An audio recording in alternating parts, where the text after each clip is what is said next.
Well, and our next, I'm really excited to welcome in front of you all. He has been flying the flag for esports and gaming in Africa. Co-founder of Esports in Africa News and Esports Africa Tournament. Please welcome up with a large round of applause, Gabriel Atsu Sikanku.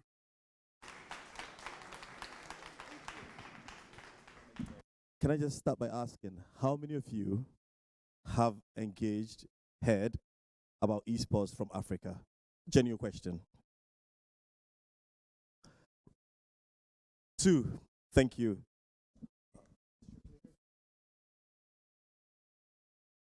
No, that's interesting because that is the main reason why Esports Africa News was set up. And it's important for me personally in this journey and for the wider African community that we say our story by ourselves to the world, that this is what we're doing in there. Before we go on, there was a video I wanted to show you, the vibrancy of esports in Africa.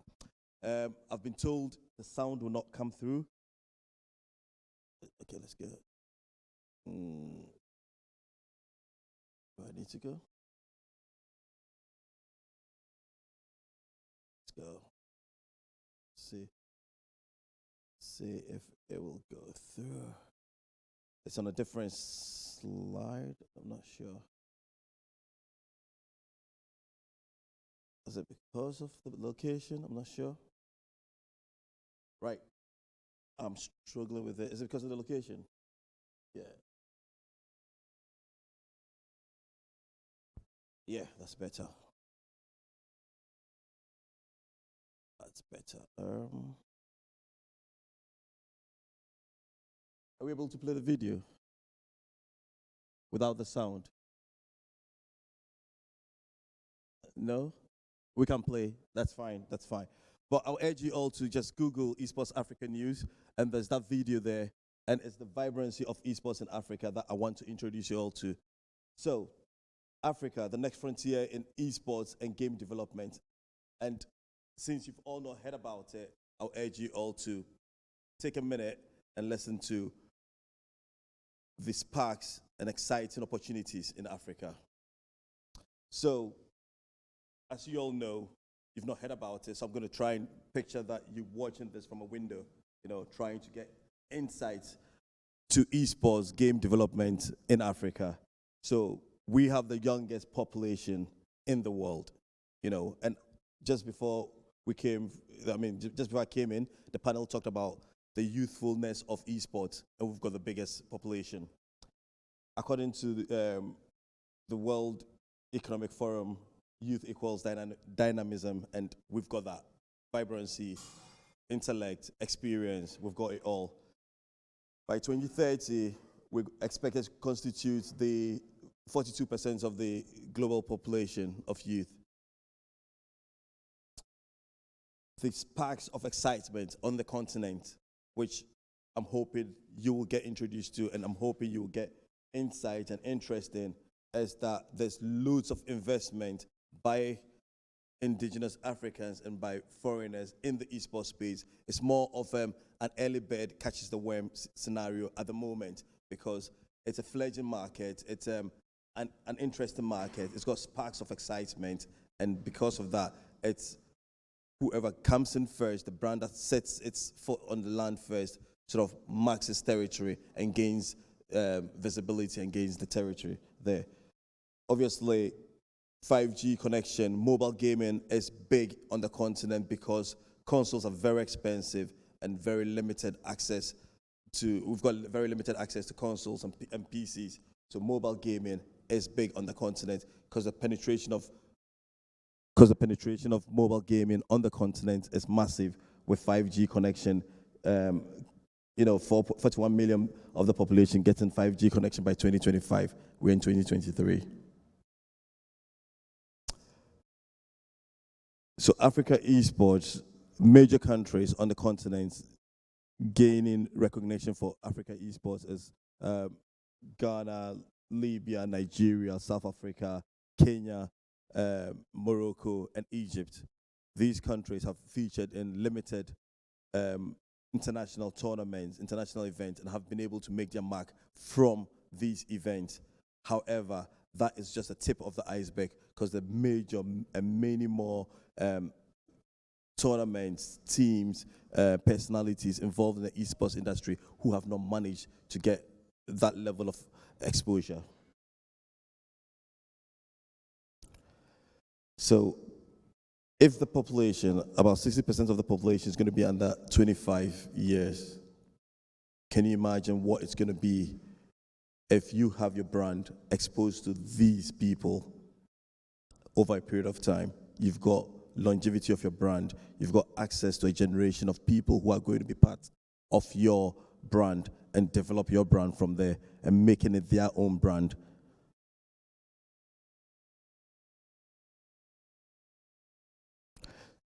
The golden goose here is Esports Africa Tournament. Esports Africa Tournament is a platform. Currently, we're yet to roll out the app, but basically, this is the platform where everyone plays their esports games. We partner with third parties, we roll out our own tournament, and we give access to gamers who are not athletes, because there are many more people who stay at home and play games but don't actually want to come out for tournaments. But they are interested in challenging themselves through bragging rights, through play to earn, play to learn. So the golden eggs with us is you've got regular online tournaments, you've got third-party tournaments, brand activations, Steam EduFest. We use Minecraft to have a monthly Minecraft challenge for young people. We develop our own games, third-party developed games, advertising and promotional opportunities, data and statistics for brands who activate with us, and awards and leaderboards for the tournament. I'm originally from Ghana, so I speak about Ghana because it's got all the necessary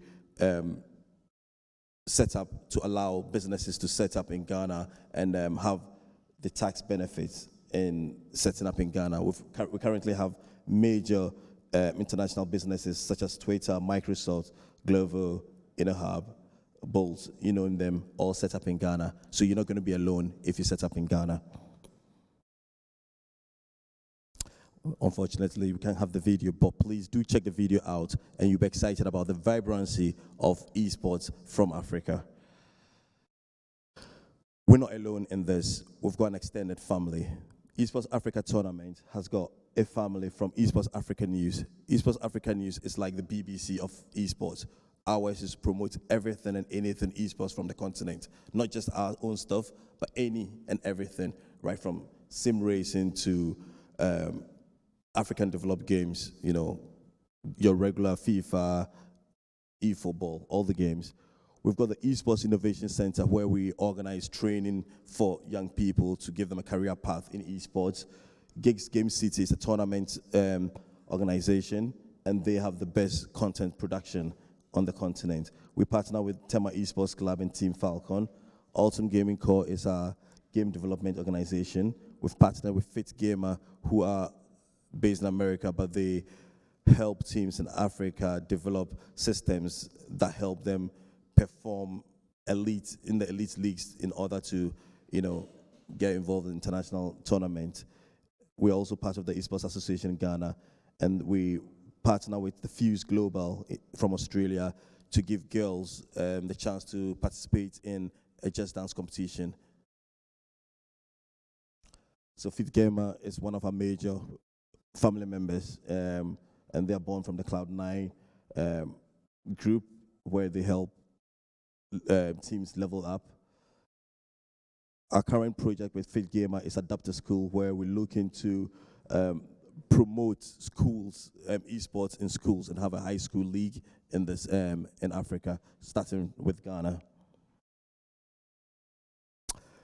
Working with the Fuse Cup from Australia, we have girls performing in Just Dance competitions and representing the continent in international competitions. We're also honored to partner with Louis Apiaje, who happens to be here with me today to support me in this presentation. Louis obviously is a Guinness Records holder, and he's been a very good sim racer, and I think he's got He's been racing in Praga, in the Praga Games, Praga race as well. He was featured, if you've not seen, I urge you all to watch it. He was featured in the BBC program, and I think I've seen some heads nodding, so you obviously know him from the program. That was us covering the Commonwealth Games. Unfortunately, because of political reasons, most of the African teams never featured in this. Only Kenya and South Africa managed to be here, unfortunately. We also work with esports teams from Africa, Team Falcon and Tema Esports Club with the Brandon. That's me covering the Commonwealth Games. One of the best esports teams on the continent, Anibus from Egypt, they got the Red Bull Campus Clutch award in 2021. GGC official tournament provider with partnering with Samsung in Ghana to provide a FIFA tournament. And I also covered the FIFA E finals in Copenhagen for Esports Africa News. On last week, I covered the E-League One Tour finals in Paris, where this guy from Africa, Dex Jr., won the E-League Finals tour. So there's a lot in Africa to be given up. So that's me with all my partners and engagements. If you want to connect after, it would be great to speak to you all. Thank you.